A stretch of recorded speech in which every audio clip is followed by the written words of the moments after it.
or as you're thinking about that book, what are some of the things or the strategies that you can kind of maybe even help our listeners think about when they think about how to reframe kind of that loss scenario, or their lessen that identity sting maybe so much? Yeah, sure. No, great question. I think one of the things an individual has to begin with is starting from a place of curiosity.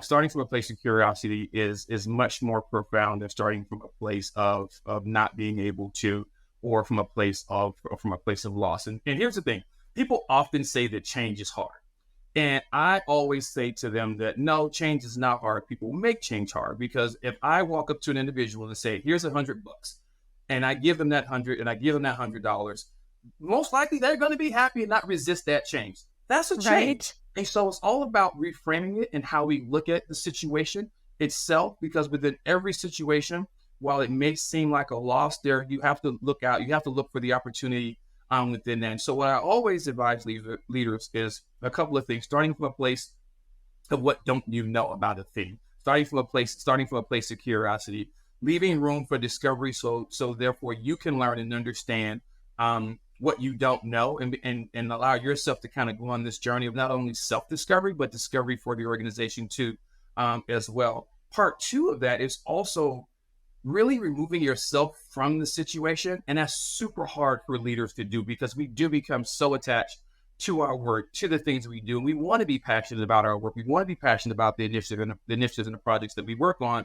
But we also have to be able to say, how do I take myself out of this through the aspect of who am I doing this for? What's the community that I'm serving? Who are the individuals that I'm serving? What do they need? And look at it through the lens of who we're serving versus through the lens of what is it that I want out of this thing. And I think that really opens up a new way of not only reframing whatever it is that the individual is thinking about, but also reframing the solutions that we may come up with, because we're no longer designing for ourselves. We're truly designing for the community and the people that we're impacting, that we come in contact with every day. And so those are some of the tools and tactics and strategies that I provide to leaders, and share with leaders, as well as really being able to understand and look at blind spots, because we all have them. We all have our own blind spots. There are always things that people don't see.